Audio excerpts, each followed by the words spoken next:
भंडारा जिल्ह्यातील महत्त्वाकांक्षी प्रकल्प समजल्या जाणाऱ्या बावनथडी धरणाचं पाणी जवळ असलेल्या शेतकऱ्यांना मिळत नाही। मात्र याकडे नेत्यांचं सर्रास दुर्लक्ष पाहायला मिळते। धरण उशाला आणि कोरड घशाला अशी परिस्थिती तुमसर तालुक्यातील धरणालगत असलेल्या 12 गावांची आहे। गेली 15 वर्षापासून या 12 गावांना बावनथडी धरणाचं पाणी मिळत नाही। अनेकदा आंदोलनं मोर्चे केली, मात्र अद्यापही शेतकऱ्यांना या धरणाचा फायदा झाला नाही। 60 किलोमीटरपर्यंत या धरणाचं पाणी शेतकऱ्यांना दिले जाते, मात्र जवळ असलेल्या गावांना याचा काहीच फायदा होताना दिसत नाही। शेतकऱ्यांनी हजारो एकर शेती पाण्याअभावी पीक होत नाही, मात्र राजकीय उदासीनतेमुळे शेतकऱ्यांना याचा त्रास भोगावा लागतो। नेमकी काय समस्या आहे? 2012ला बावनथडी प्रकल्पाचं पाणी वाटप सुरू झालं आहे। त्याच्यानंतर 2014ला जेव्हा इलेक्शन झाले इथे, त्यामुळे अजित पवार प्रकल्पावर आले। त्यांनी तिथं घोषणा केली होती की हे 12 गावाची जी समस्या आहे, जे टेलवर गावं आहेत म्हणून असे टेक्निकली सांगतात की यांना पाणी पोहोचू शकत नाही, तर त्यांनी सांगितलं की आम्ही कोणत्याही परिस्थितीत तुम्हाला पाण्याची व्यवस्था, सिंचनाची व्यवस्था करून देऊ। पण दुर्भाग्यात आमचे त्याच्यानंतरही देवेंद्र फडणवीस मुख्यमंत्री असताना त्यांनी मोहाडी आणि भंडाऱ्यामध्ये घोषणा केली की हे 12 गावची समस्या मी स्वतः दूर करणार आहे म्हणून। पण तेही कुठं विसरभोळे झाले किंवा त्यांना कदाचित मला वाटते लक्षात नसेल, ही होऊ शकते। त्याच्यानंतर 2019ला पुन्हा इलेक्शन झाले, त्याच्यामध्ये राजू कारभारी त्यांनी घोषणा केली होती की मी या कामाला गती देईन म्हणून। पण आश्चर्याची गोष्ट आहे की त्यांनी शोकांतिका आहे की त्यांनी 5 वर्षामध्ये या समितीच्या संघर्ष समिती या लोकांशी चर्चा सुद्धा केली नाही। प्रफुल्लभाई पटेलला आम्ही कित्येकदा निवेदन दिलं, त्यांनी म्हटलं राजू कारभारी या कामाला लागा, पण त्यांनी कधी दुर्लक्ष केलं। महत्त्वाचं म्हणजे या भागामध्ये 400 ते 500 करोड रुपये प्रॉफिट देणारी, ॲन्युअल प्रॉफिट देणारी मॉईल आहे।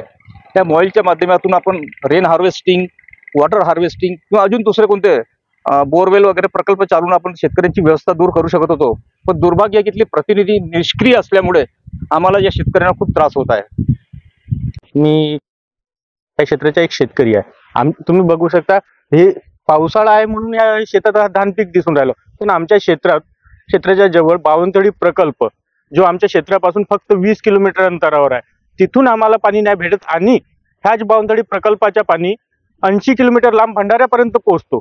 आणि महत्वाची खंत ह्या बाबीची आहे की माननीय अजित पवार साहेबांनी 2014 साली जेव्हा आमच्या क्षेत्रात आले होते, तेव्हा ते म्हणाले होते की हा प्रकल्प आम्ही पुरा करू आणि या क्षेत्रातील 12 गावांना जे बावनथडी प्रकल्पापासून वंचित आहेत त्यांना आतापर्यंत त्या 12 गावांना पाणी नाही भेटला। त्यानंतर पुन्हा सरकार आली, तेव्हा पण की ह्या क्षेत्रातल्या शेतकऱ्यांना ह्या 12 गावाच्या बावनथडी प्रकल्पापासून वंचित आहेत यांना पाणी देऊ, पण तो पण नाही दिला। आणि महत्वाची ही गोष्ट की ब्रिटिश कालीन जी पाणी पुरवठ्याची सिंचनाची व्यवस्था आहे ती आतापर्यंत जशीच्या तशी आहे, त्यात एकही बदल झालेला नाही। आमच्या क्षेत्रात कॅनलच्या पाणी नाहीच आहेत, पण ह्या क्षेत्राच्या शेतकऱ्यांना आतापर्यंत वीज कनेक्शन पण देण्यात नाही आले। आणि वीज कनेक्शन देतील, पण विजेचे दर एवढे वाढले आहेत की वीज कनेक्शन ज्या क्षेत्रात भेटते त्या क्षेत्रात शेतकरी हवालदिल होऊन गेलेला आहे। मग हे आमचे शेतकरी जगावे तर जगावे कसे?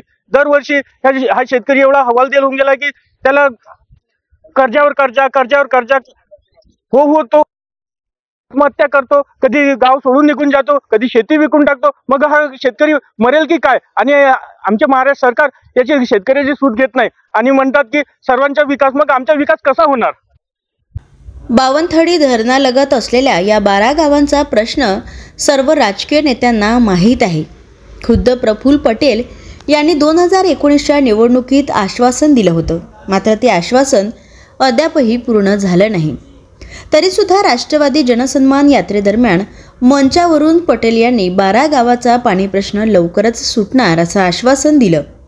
प्रत्येक निवडणुकीत आश्वासन व्यतिरिक्त शेतकऱ्यांना काही मिळत नाही, म्हणून विधानसभा निवडणुकीवर बहिष्कार घालण्याचा निर्णय 12ही गाव मिळून घेणार असल्याचं सांगण्यात आलं। आमचे काही वरचे जे काही नाकाडोंगरीच्या आजूबाजूच्या आणि परिसरामध्ये आलेसूर आणि बाकी अनेक गावामध्ये तो पाणी 12-15 गावाला मिळत नाही।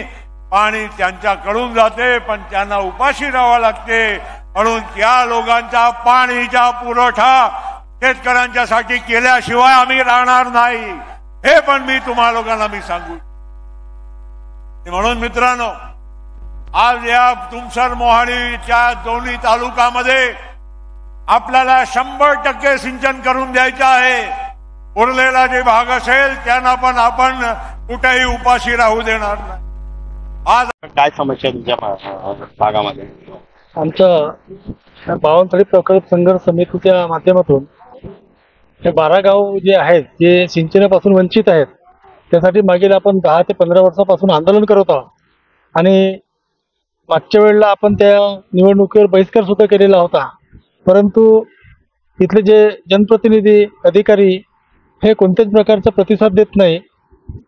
आणि भारतामध्ये लोकशाही असताना सुद्धा हे लोकांसाठी राज्य आहे की स्वतःसाठी राज्य आहे अशी परिस्थिती आज जनप्रतिनिधी झालेली आहे. आम्ही सुद्धा बहिष्कारही केलेला आहे, पण तरीही कोणी अधिकारी किंवा कर्मचारी निवडणुकीपुरतं फक्त आम्हाला सहकार्य करतात किंवा आम्ही त्यांना सहकार्य करतो आणि त्याच्यानंतर सगळे विसरून जातात. आज परिस्थिती अशी आहे की आज पाऊस आलेला आहे, पावसामुळे सुद्धा पीक बरोबर आलेलं आहे, परंतु वन्य प्राण्यांमुळे ह्या क्षेत्राचा पूर्ण नाश झालेला आहे. एका बाजूने निसर्ग कोपला आणि दुसऱ्या बाजूने सरकारही कोपत असेल तर मग ह्या शेतकऱ्यांनी जगावा कसा असा प्रश्न आमच्या समोर निर्माण झालेला आहे. आणि त्यामुळे आता आम्ही मागच्या वेळेला ह्या सभा लावलेली होती 12 गावाची आणि त्या सभेमध्ये आमचा निर्णय झालेला आहे की येत्या निवडणुकीवर सुद्धा बहिष्कार करण्यासंबंधी आम्ही विचार करत आहोत. आणि तो आता येणाऱ्या 2 दिवसामध्ये आम्ही ते सभा घेऊन पुन्हा आम्ही त्या निवडणुकीवर बहिष्कार टाकण्याचा आमचा प्रयत्न राहील.